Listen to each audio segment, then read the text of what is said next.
नमस्कार दोस्तों, कैसे हैं आप? मैं हूं गौरव और ये है ट्रांसफॉर्मेशंस। फिलहाल जिस तरीके से देश में रेबीज़ के मामले बढ़ रहे हैं और उसके बाद सुप्रीम कोर्ट ऑफ इंडिया ने स्वतः संज्ञान लिया और इस तरीके का ऑर्डर पास किया कि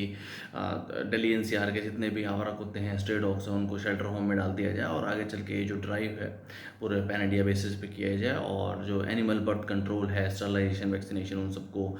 जो शेल्टर होम्स हैं उनमें किया जाए। उसके बाद से ही ये क्लैश भी देखने को मिला, प्रोटेस्ट भी देखने को मिले ऑल ओवर इंडिया बेसिस पे, दिल्ली में भी और आसपास के लोकेशंस पे, डॉग लवर्स और जो लोग इस तरीके के डॉग्स को या आवारा कुत्तों को पसंद नहीं करते।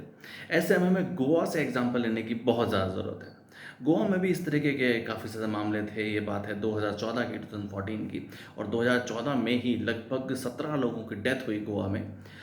रेबीज़ के मामलों से। उसके बाद वहाँ पे एक एनजीओ थी जिन्होंने इसके ऊपर काम करना शुरू किया और एक प्रोजेक्ट बनाया जैसे मिशन रेबीज़, और उसके बाद से उन्होंने 500 से ज़्यादा वेटनरी डॉक्टर्स के साथ और अपने एनजीओ के सपोर्टरों के साथ मिलके ओवरऑल एक तरीके से स्टेट में इस चीज़ का ड्राइव शुरू किया और लगभग 63,000 जो डॉग्स थे, आवारा स्ट्रे डॉग्स या एक तरह आवारा कुत्तों, उनका उनकी वैक्सीनेशन की, उनको वैक्सीनेट किया। उसके बाद ये मामला काफ़ी अच्छा रहा और उसके बाद 2015 में उस समय के जो सीएम थे गोवा के, मनोहर पर्रिकर जी, उस समय भाजपा की गठबंधन की सरकार थी गोवा में, उन्होंने एमओयू साइन भी किया मिशन रेबीज़ और इस पर्टिकुलर प्रोजेक्ट के साथ और एनजीओ के साथ, और आगे चल के पूरे स्टेट में इसको एक्सटेंड करने का काम किया। और उसके बाद से हमें देखे कितने अच्छे रिजल्ट देखने को मिले कि लगभग 3 साल तक तो एक भी रेबीज़ का मामला या उसकी कोई डेथ नहीं मतलब हुई उसके अंदर, जो कि बहुत ही एक तरीके से बहुत ही अच्छी बात है। उसके बाद 2023 में एक मामला अभी हमें रिसेंटली देखने को मिला जिसके अंदर एक पर्सन की डेथ हो गई रेबीज़ से, और तब से लेकर 2024 और 25 लगभग 8 महीने बीत चुके हैं, अब तक एक भी इस तरीके का कोई भी केस सामने नहीं है।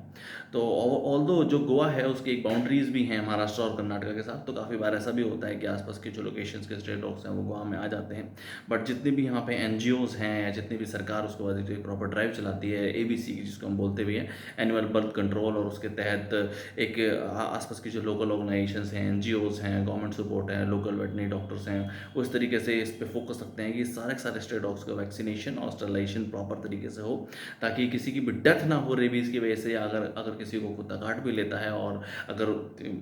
उसकी प्रॉपर वैक्सीनेशन नहीं हो पाती है या उस पर्टिकुलर फैमिली को उस चीज़ के बारे में इन्फॉर्मेशन नहीं है, तो भी उसके डेथ का मामला ना बन सके, और अगर प्रॉपर जो है आवारा कुत्ते हैं, स्ट्रे डॉग्स हैं, उनकी भी जो पॉपुलेशन है वो कंट्रोल में रहे। तो इस तरीके की चीज़ों को अगर हम राज्य स्तर पे, केंद्र स्तर पे इम्प्लीमेंट करेंगे तो इन सब चीज़ों का बेटर सोल्यूशन हो पाएगा, और रेबीज़ के मामले हैं ये भी एक तरीके से काफ़ी ज़्यादा घट जाएंगे, एक तरीके से ज़ीरो तक ही पहुँच सकते हैं। जय हिंद, जय भारत।